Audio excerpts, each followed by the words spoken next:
Welcome to Unlocking Freedom in Nature and Art. We're so excited to have you.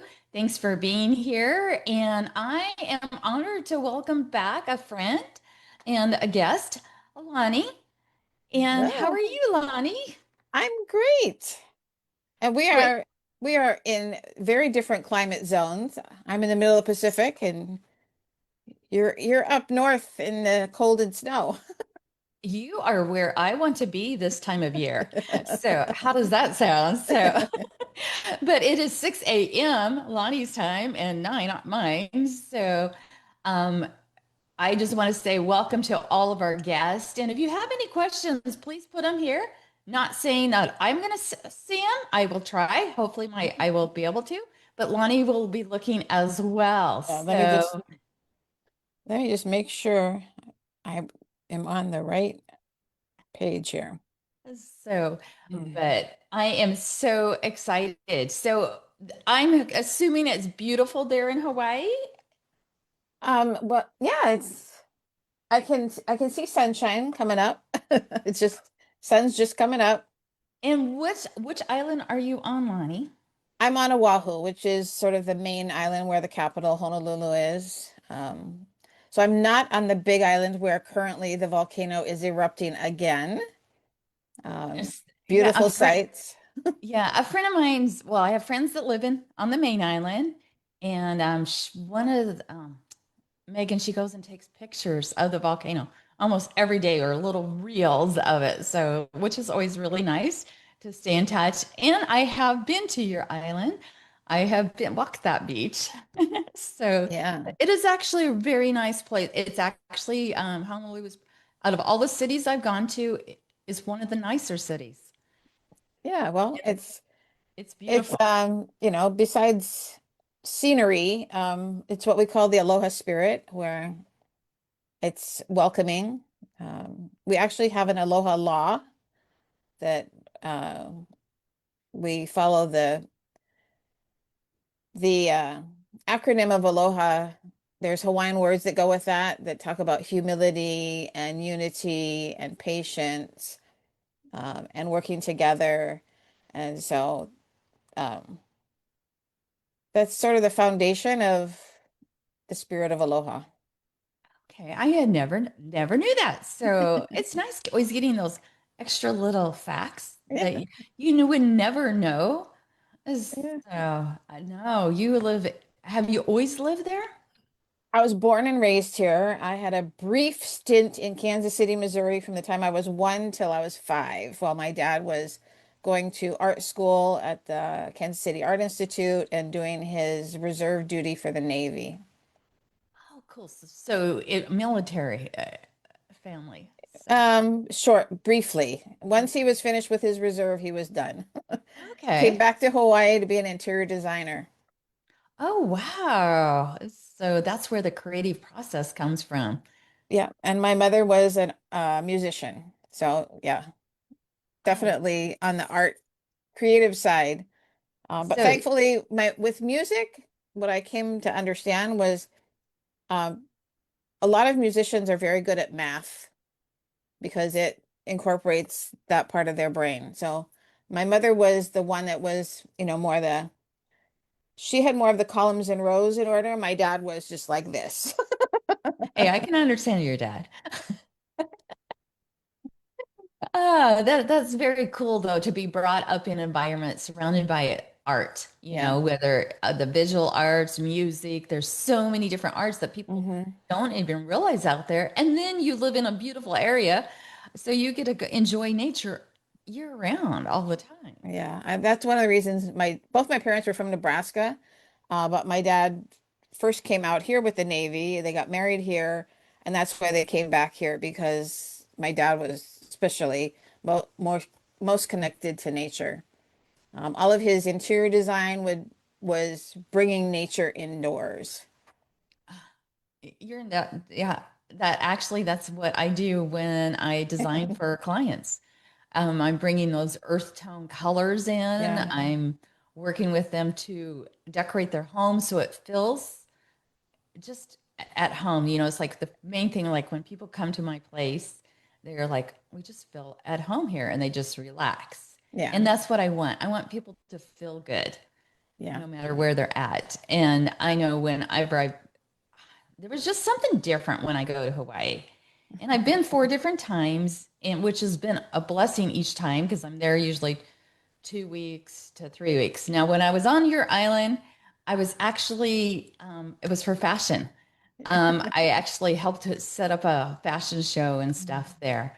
Which is totally different, right? Yeah. Then we flew over to the mainland and stayed at our friend's place and went kayaking and with the dolphins and everything. So totally different atmosphere, but I don't know, it's just relaxing is what I Yeah. find. It's beautiful. I love the pace. Mm-hmm.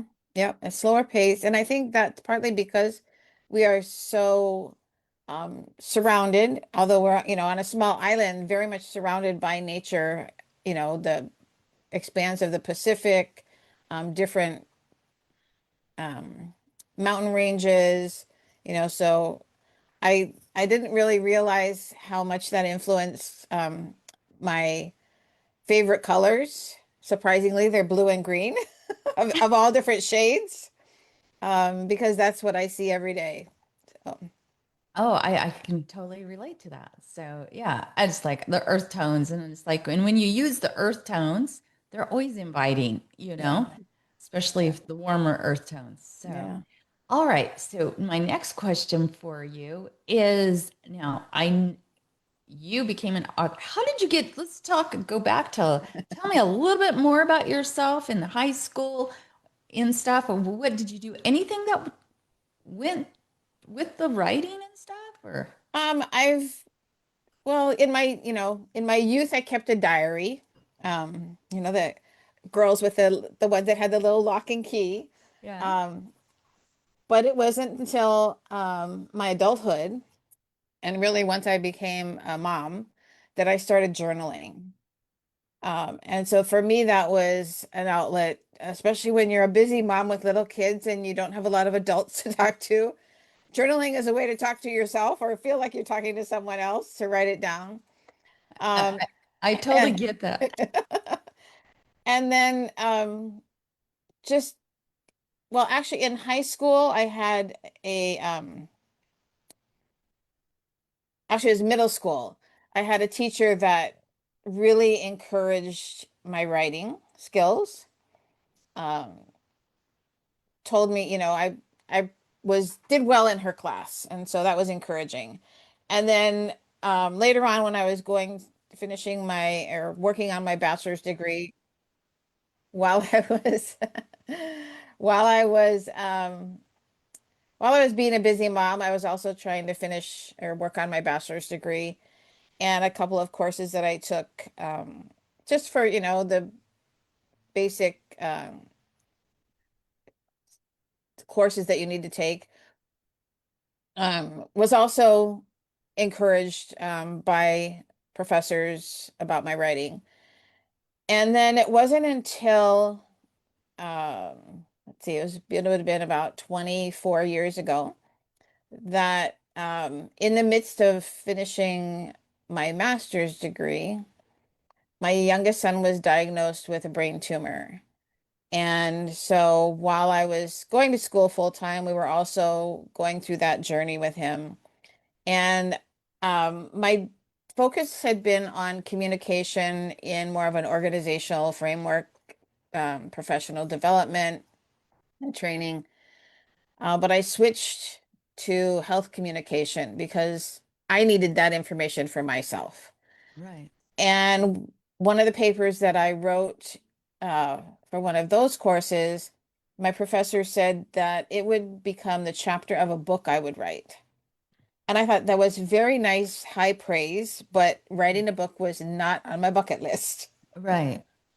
And over the last 20 years, that seed had been planted, and every now and then it would surface a little bit.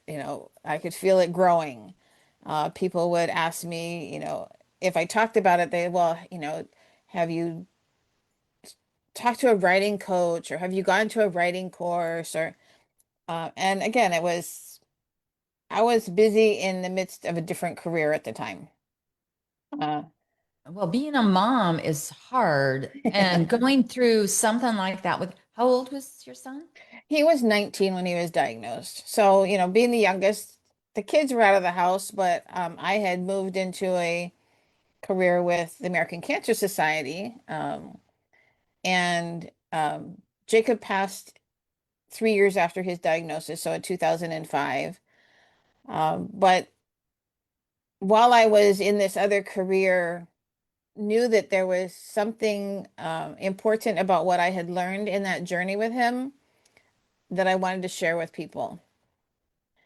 And it was around my 60th birthday that I had this sort of aha moment that um, cancer didn't define me, that I had been working in this disease-focused space for 10 years at the time. And personally and professionally, I needed to move to a wellness space. And so that's when I relaunched my Alicate Associates as a wellness business, and started writing a blog.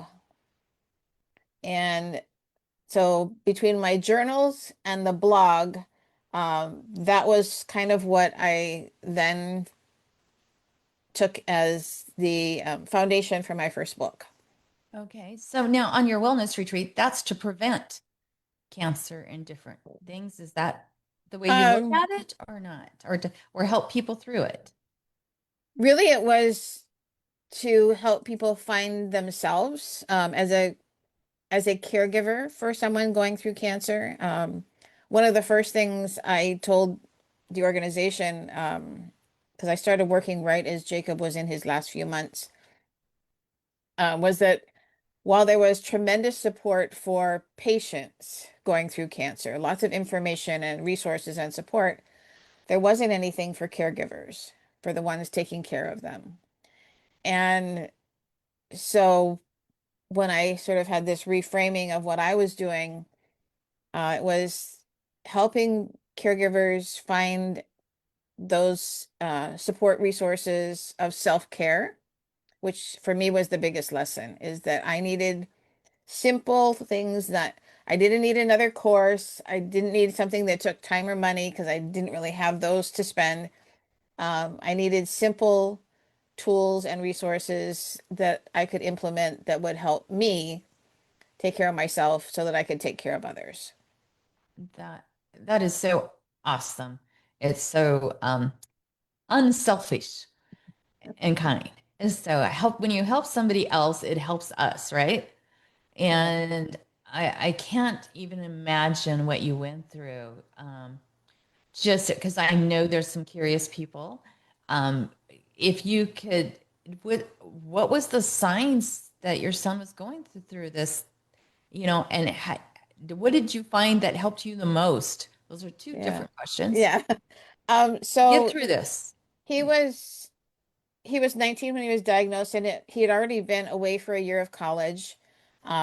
He went to Oregon, and that winter happened to be one of their coldest on record. And being a boy that was raised, on the beach in Hawaii, he just said, that's not for me."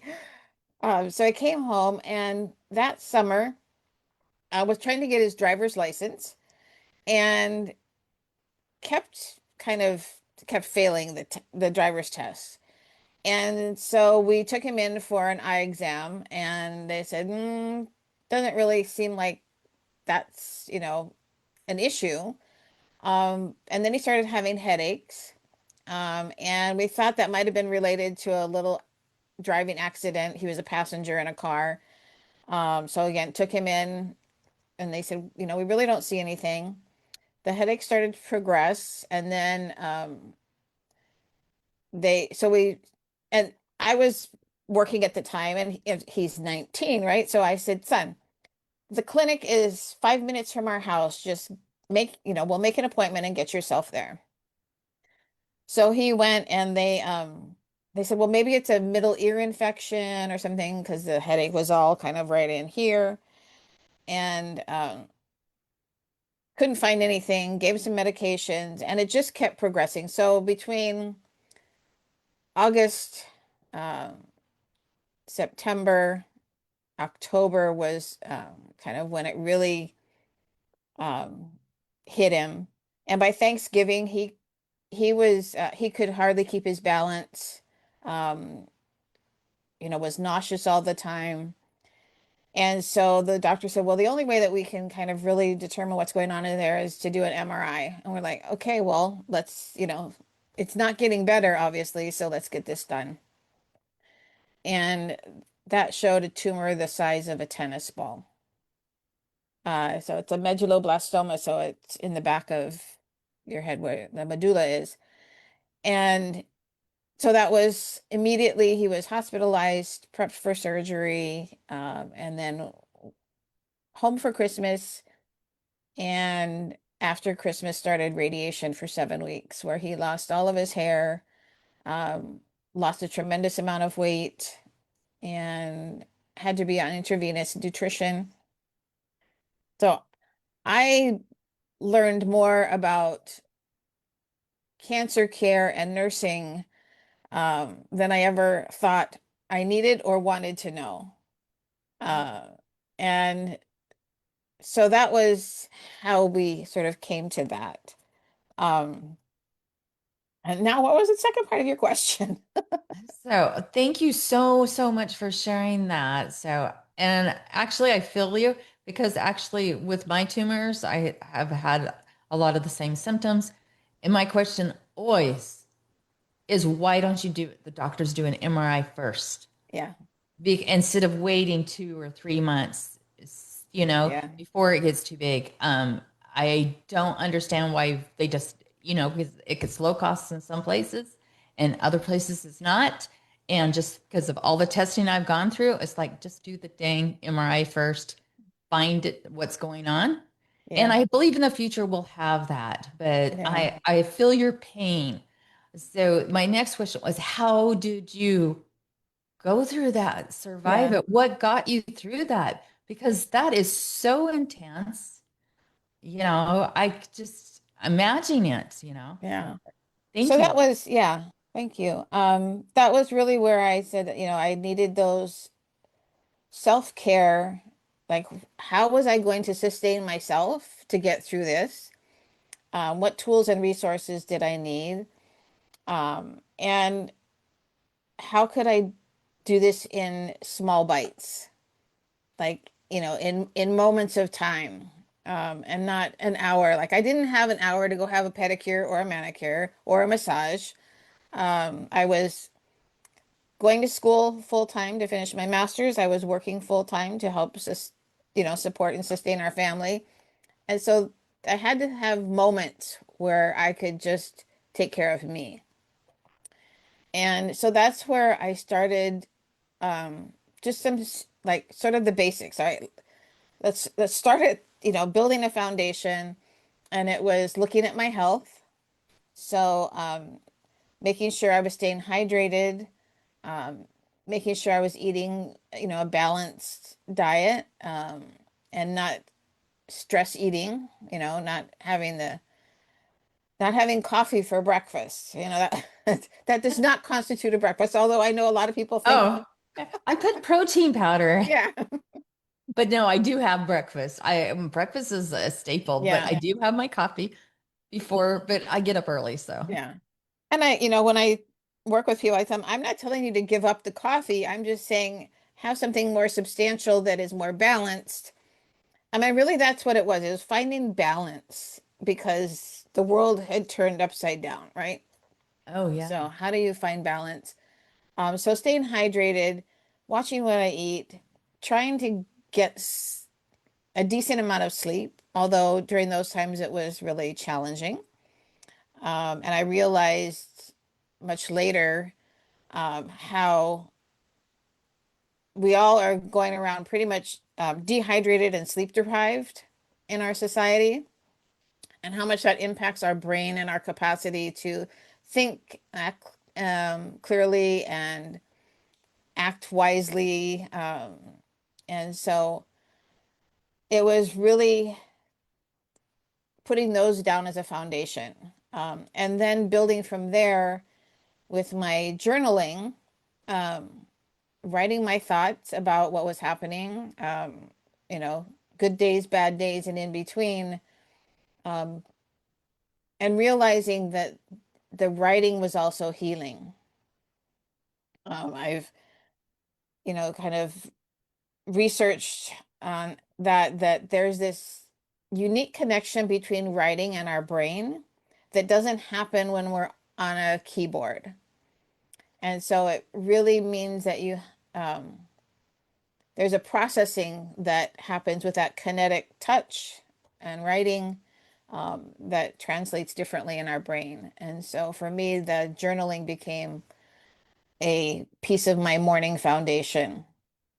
Those Uh, those tiny little habits help us so much. It's kind of like I put on a quote yesterday that I'm the girl who speaks to animals, right? And a lot of times in the mornings or I'll go on walks and it's like there's squirrels or chipmunks or they'll come and sit beside me or whatever. And I sit there and I'll talk to them. And I was laughing because I lost my cat in November, right? But I talk to that cat every day. And now I think that is one of the main things I miss is because when you're frustrated or just or happy or sad or whatever, it helps to let it out either by journaling or talking to somebody that will listen but not judge. Mhm. So it's like you need that outlet just to let it out and Yeah. sometimes to just go over your thoughts the things that you're going through. So because when you let it out, it helps us to handle the situation Yeah. or whatever we're dealing with. It does. It helps you process through things. And that's why also started doing my discovery journals and discovery journal workshops was to really help people see that when I talk about journaling anyway, I'm not talking about necessarily writing. That for me, that's what comes is the writing.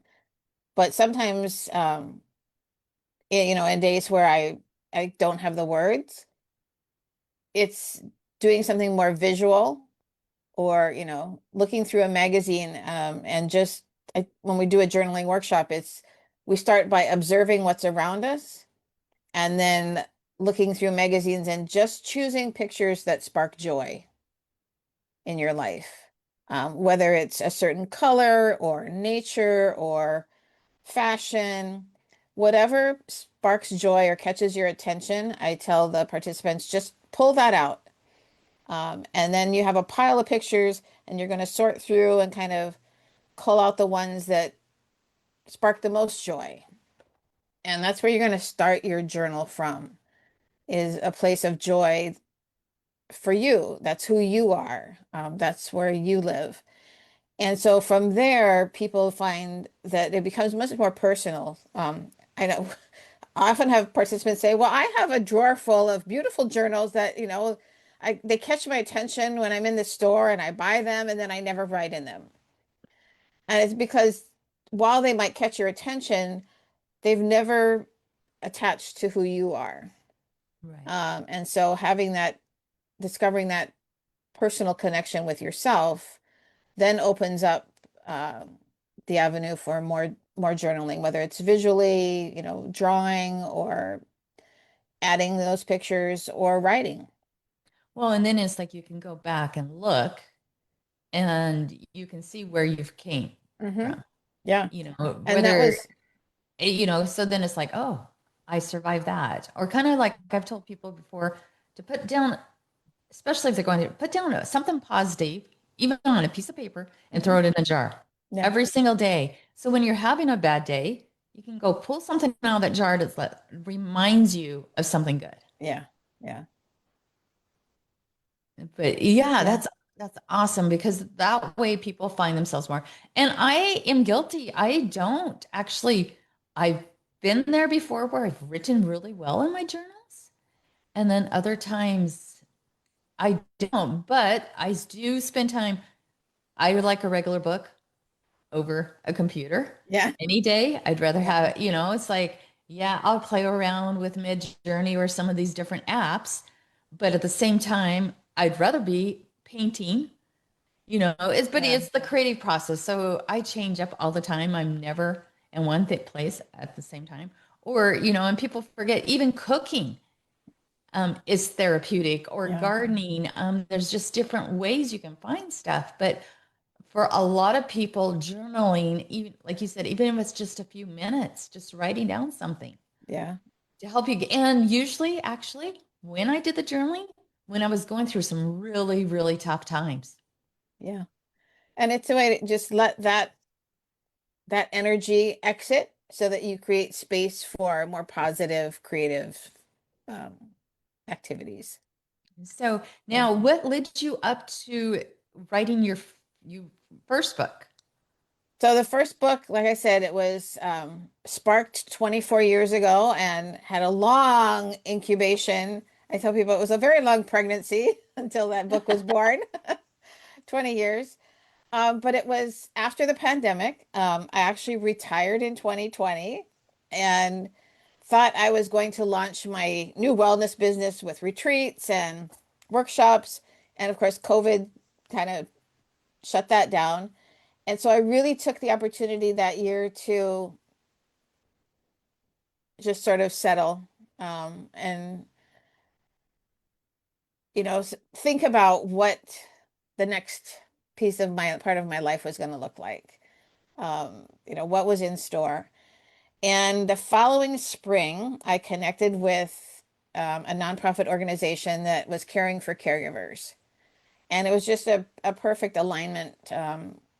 And so I started um, working with them, providing workshops on self-care, on stress management for caregivers. And that organization has a weekly podcast. And one of the guests on the podcast was a woman who had wrote a book about her caregiving journey with her husband and her brother.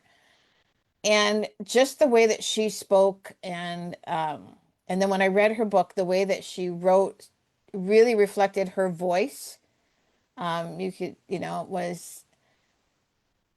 was interesting to me. It was very interesting how her voice came through, and I called her and said that having that experience with her book, that if she could write in her voice, I could write in mine, and that now was the time for me to write whatever book the universe, had planted.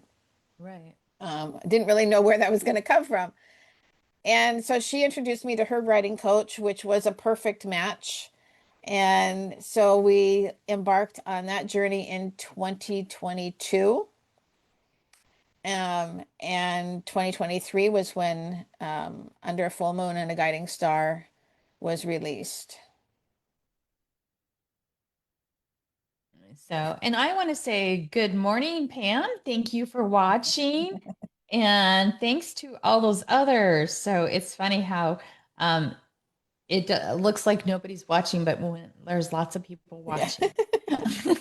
And So, we're so busy talking, we're not looking at that either. so thank you. So yeah, writing a book, putting the words there. So that is amazing. And you were working, for those who just joined us, you were working at a cancer society, right? Yes. So prior to my retirement, I was working for American Cancer Society. Right. And Yeah. what I know is COVID changed a lot of direction for a lot of us. Yeah.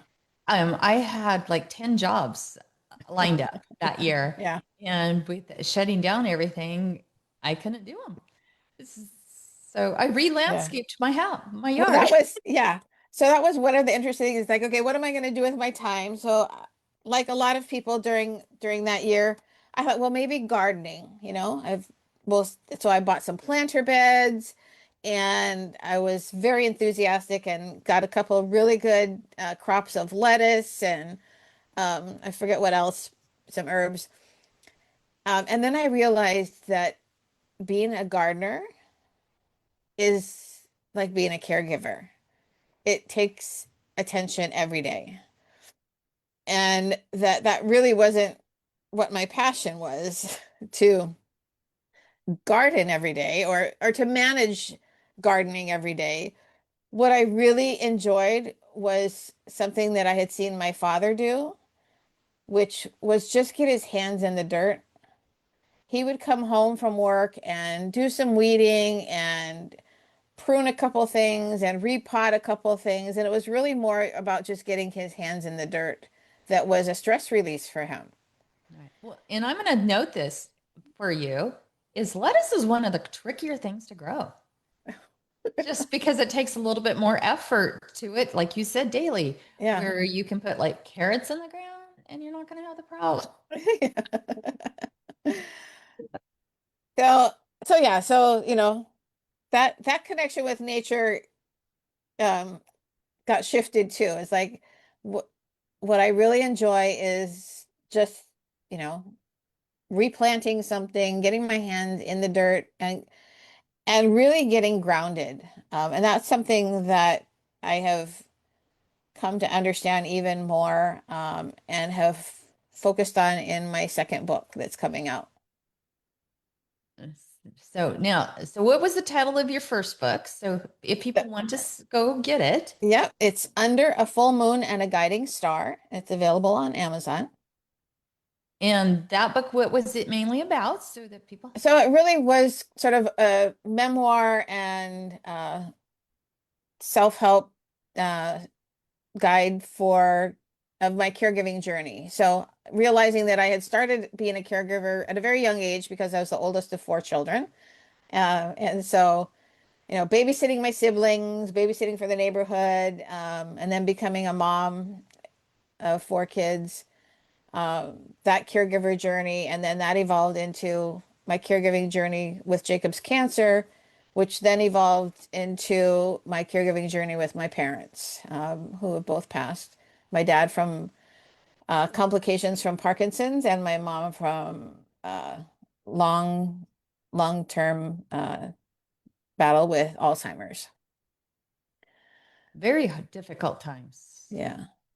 So yeah, but the lessons that I learned in my journey with Jacob and realizing that I had developed some of those skills throughout my lifetime really helped me do a better job of managing my own self-care with my parents. And so, yeah, I get it. I was talking to somebody the other day, and I know like when I lost my mom when she was going through stuff, I had to go on walks.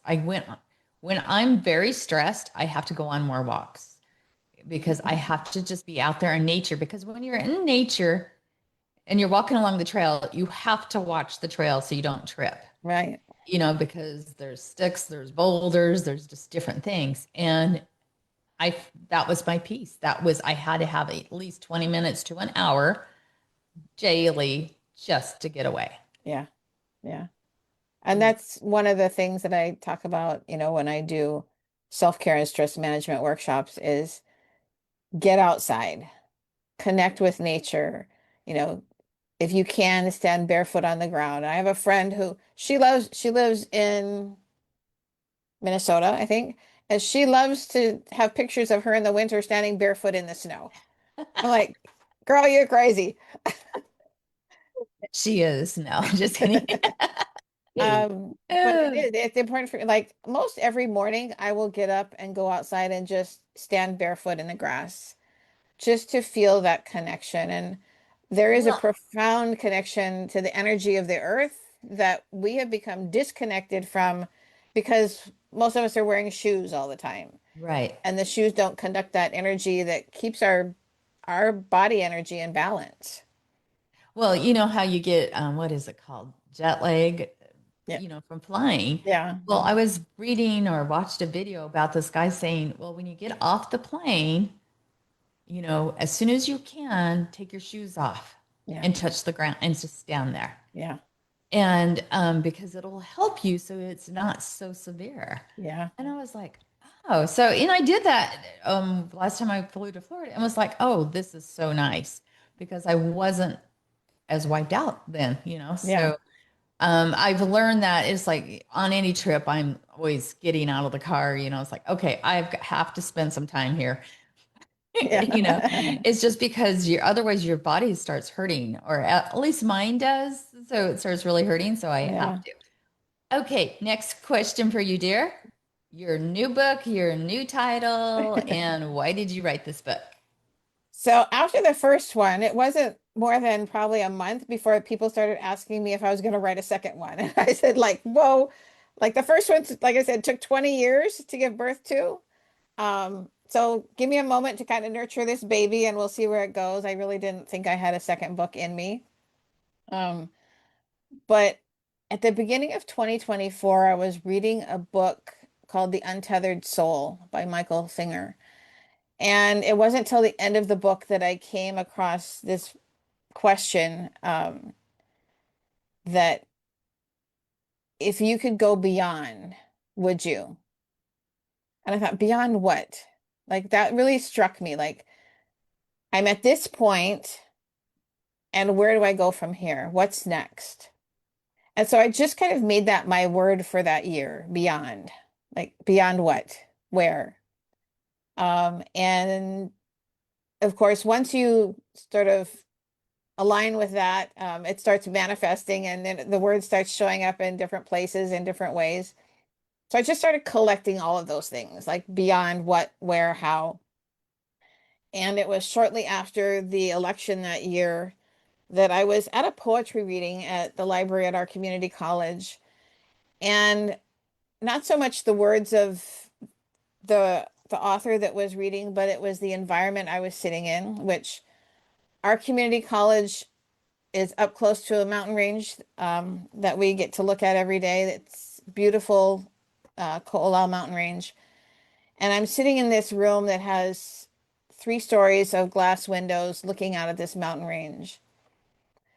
And I had sort of been talking about maybe a second book to my writing coach a few months before. And while I was sitting there, it's like, this is where I will write the book. I'm not sure, I'm not sure what it's going to be about, where it's going to go, but this is where I will write it. And so I made a commitment to being there once a week, for a couple hours. And at first, it was just collecting all of those things that I had, been collecting about beyond. What did that mean? Where was I going with that? What did it look like? And so the title of the book is Beyond the Horizon. And what it turned out to be is, I call it a guide for life's journey. So it really is for me, where do we go, from where we are? Um, what are the horizons for you? And that our horizon isn't always, um, a destination, but a journey. Oh, That, life's a journey, yeah, definitely. and that our horizon keeps moving as we move forward. So where would you like that journey, or, what destination are you looking towards? And and this one focuses, a lot on, so with horizons, I went with directions and sort of the 4 cardinal directions. But I also connected it to some Native American wisdom that I have come to, um, learn and follow with the medicine wheel. And so we look at it from those kind of perspectives of directions and the seasons and the elements that are connected with all of those, and how does that impact and direct our lives. Um, So that sounds like an awesome book. I can't wait till it comes out. You said it was coming out in March, February February. 1st Okay. is the release date.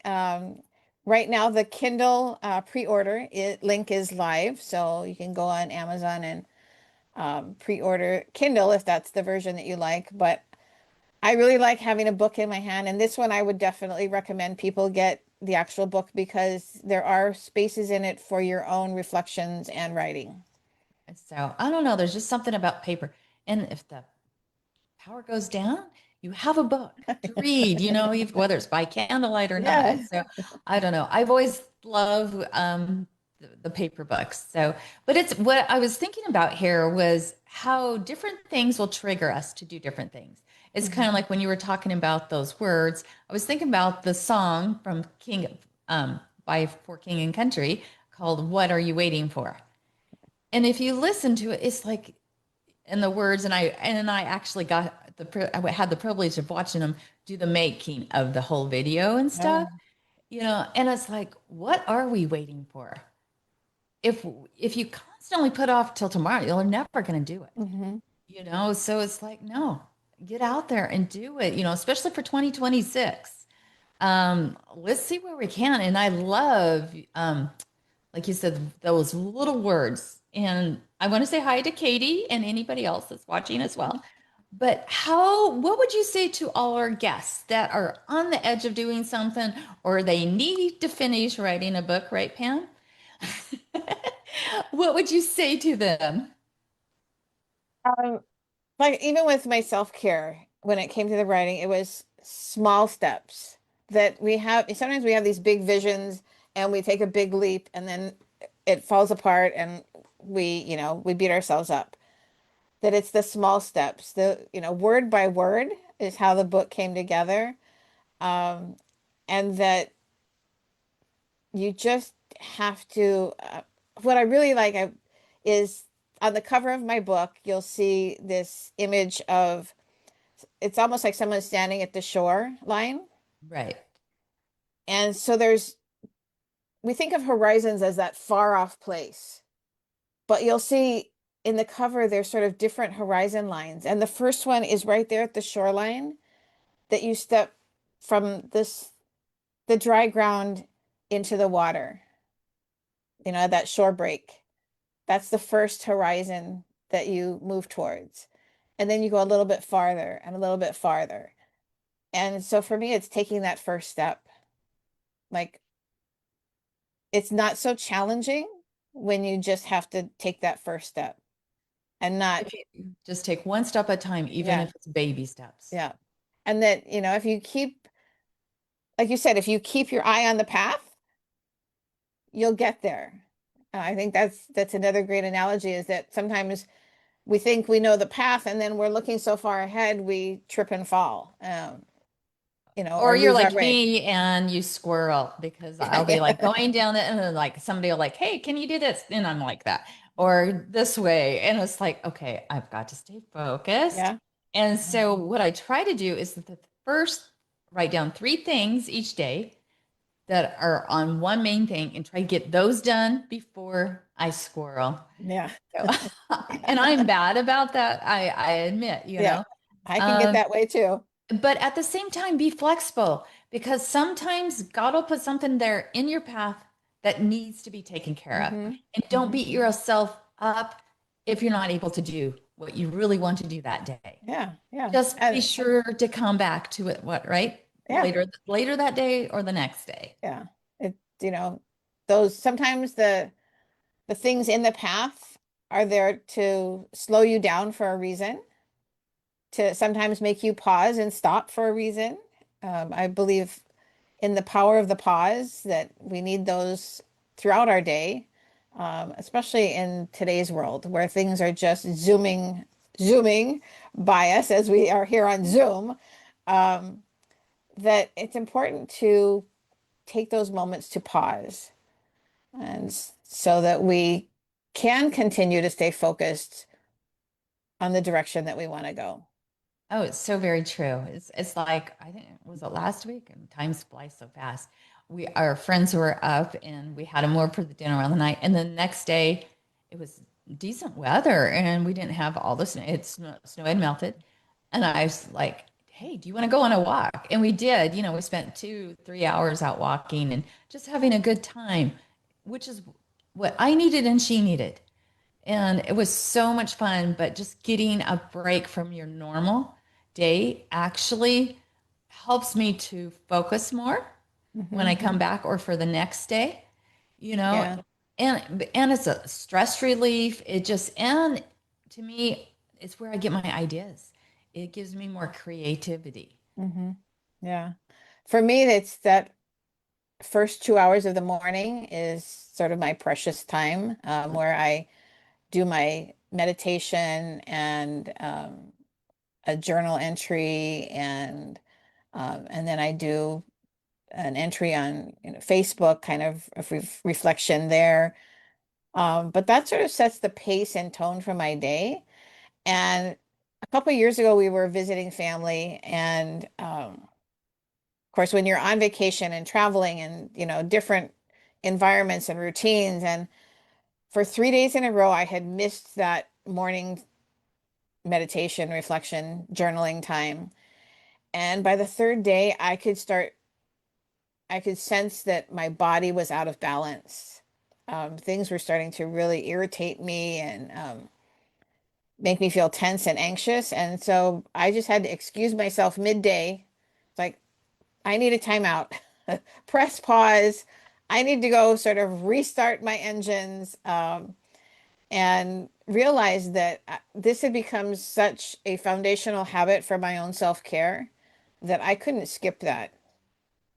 And that's awesome. Is what you said is such a golden nugget there is self-care. Yeah. When you can realize that you need to take a pause or time out or do something different, it's kind of like sometimes it's like I'm hurting and and I'm like feeling myself getting really irritated. And it's like you said, it's like, okay, why are you hurting first? Did you take your medicine? Second, have you drank enough liquids here, Yep. right? Have you eaten? And then it's like, okay, maybe time to take a walk, Yeah. or go do something just totally different, just to change my attitude. Yeah. Because if you don't have a good attitude, it reflects in all of your work and everything that you Hmm. do that Yeah. day, and you're not going to help anybody else if you have a bad attitude. Yeah. What people forget is when you have a bad attitude, or I have a bad attitude, it reflects to everybody else. And pretty soon they have a bad attitude as Yeah. well. So if you want to be surrounded by people with good attitudes, have a pleasant attitude, right? Just smile. There's a commercial, and I think it's probably for an insurance company or something, but it just shows somebody doing something nice, helping someone across the crosswalk, or picking up something that somebody dropped, or just sharing a smile, and how it comes full circle back to that person in a way that they never expected. Right. And if you can't say something nice, just don't say anything. Just smile, Yeah. right? So I love it, Lonnie. So thank you so much. Time's going by so I fast know. here. Does our I'm going to throw this question out there for our guest. What is one thing that you do daily every morning to help you? Give us some Yeah. ideas. Yeah. So like I said, my foundational is getting up. I make sure I have something liquid, so it's either a cup of tea or um, a brain food energy drink that I have, which is all natural. Um, Rarely do I have coffee. My tea is pretty black, so that's enough caffeine for me. Um, but really, it's stepping outside, going outside as much as possible, unless the weather's really bad. Um, to have that time of meditation and reflection, uh, and breathing. That's one element that I forgot to mention that is so vital, critical, that we forget how to breathe. It's, the first thing we come into the world with is a big inhale. The thing we leave with is a big exhale, when we pass from this world. But in between, we kind of take it for granted. It's just, this natural process, but it's so critically important to our well-being, that it's important to focus on our breathing. And so I do breathing exercises first thing in the morning Well, to and I help. don't think, like you said, that's a huge thing. I know John Astroff, he's a neuro coach, Hmm. mentor, and I've heard it by so many different people, so many coaches, because it not only it helps us automatically, especially those with anxiety or you're feeling really stressed or different things. Take a moment to take that deep breath Hmm. in and exhale at Yeah. least 3 times. Yep. And you're going to find how much it actually changes you. Yeah. And there's lots of different apps, that, things you can follow. There's one on, I think it's on both Facebook and Instagram, called Daily Breathing, which I love, because it has different visuals of nature along with a little um, breathing technique. So whether it's a, box breathing or different ways of breathing, different inhalation and exhalation times regulate different parts of your body. And so, learning how to do different breathing exercises for different things.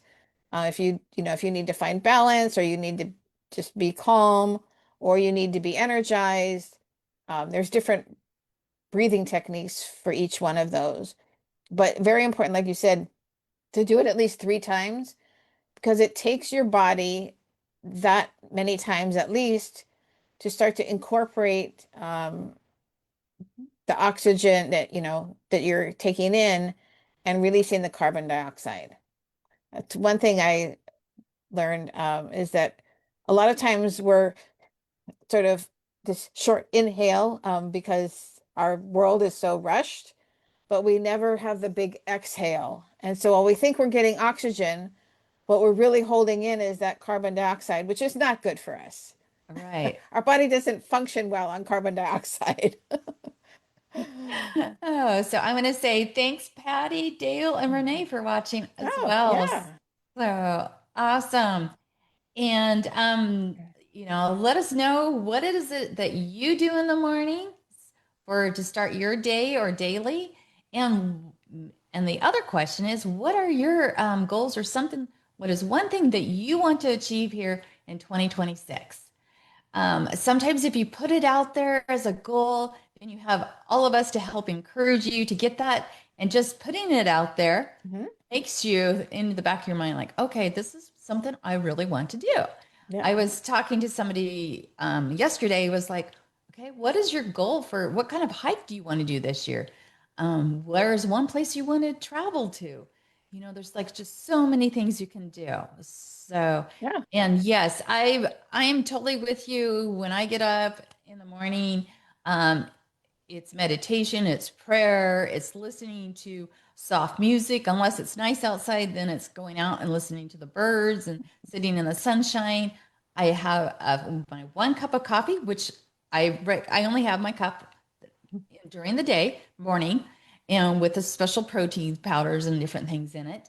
Um, and that's how I start my day. And then going through, then after a bit, it's like, okay, let's connect. And I try to wish people happy birthday and try to Mhm. see who's reached out and reach out to others Yeah. and communicate. But Yeah. that's pretty much how I start my day off every day, Yeah. unless I'm going hiking that day, Yeah. go on a planned trip or something. Yeah. Um, but find when you have a little bit of a routine, it helps. Hmm. Yeah. And that's a kind of after my morning meditation, I several times a week I will actually go walk first before I do that. Because if I don't do it first, I'm likely to get involved in something else, that keeps me from doing that right away. Um, but then, for some focused work time. Um, and I have little reminders throughout that time to, stand up, get hydrated, some of the things that keep you from burning out while you're trying to work. And then, then there's a time to press pause. And then several afternoons during the week, I'm occupied with a almost 3-year-old grandson, which keeps me busy. That's awesome. Grandkids are the best. Sadly, my grandkids are all teenagers. So my youngest, she's going to be turning 16 here in February. Yeah. It's amazing. Grandkids grow up twice as fast. Oh gosh, yeah. I don't know why. It's like I'm still back in like when I was Yeah. 40 at least. Yeah. And it's like, oh my Yeah. gosh, I can't Yeah. believe how fast. But they're amazing and I love it when I get to spend time with them and go hiking or shopping Yeah. or whatever it is. It's just being with them. Hmm. And I don't know if they realize how much of a blessing that is. Yeah. I actually enjoy spending time with people Yeah. at times. Yeah. Even though right now it's like, okay, flu season's around, a lot of people Yeah. are sick, so I avoid. Yeah. town or different places where there's people because I have a lower immune system, Yeah. So, and like you said, mentioned, eat healthy, drink lots of water. Not, it's Yeah. like coffee doesn't keep you hydrated. No, Just so you know coffee, tea. that Yeah. you've got to drink those different things, but it is time for us to say goodbye already. Any We could probably talk last another words? hour. We could. Well, Yeah. we'll just have to have you back, Lonnie. Yeah, sure. Anytime. So, any last words to our guest here? No, I just thank you and everybody watching and who might watch the replays for joining us. And if you have any questions, you can reach out to me Or on my website, which is or ask alakaiassociates.com, them here. or ask them here. Yeah, and Tammy can forward them on to me. Um, but yeah, I would love hearing from any of the guests or any questions that you might have about who I am and what I do. Feel free. And also, if you go to our YouTube, you can actually pull up Lonnie's first time she was a guest here, Yeah, and or go to our unlockingfreedominnature.com website and go underneath guest appearances. And on each one person's name, I tried to put in a link to the YouTube video so that they yeah, can go there as well. Of course, I'll forward anything to Lonnie, but definitely ask those questions.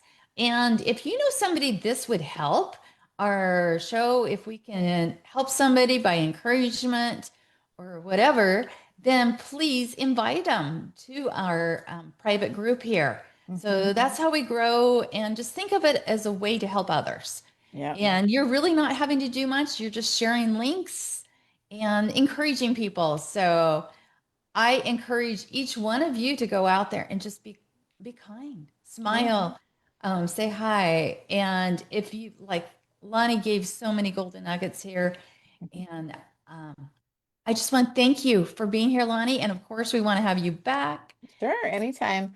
So I appreciate you. Yeah, just one closing quote, which is one of my favorites, was helping one person might not change the world, but it could change the world for that one person. So that's what we're here to do. It is. And then that is actually when I was reading your quote, I was like, oh my gosh, that is such a beautiful quote. So thank you. So go change the world one person at a time. Thanks for being here and have a great week. Thank you. Aloha.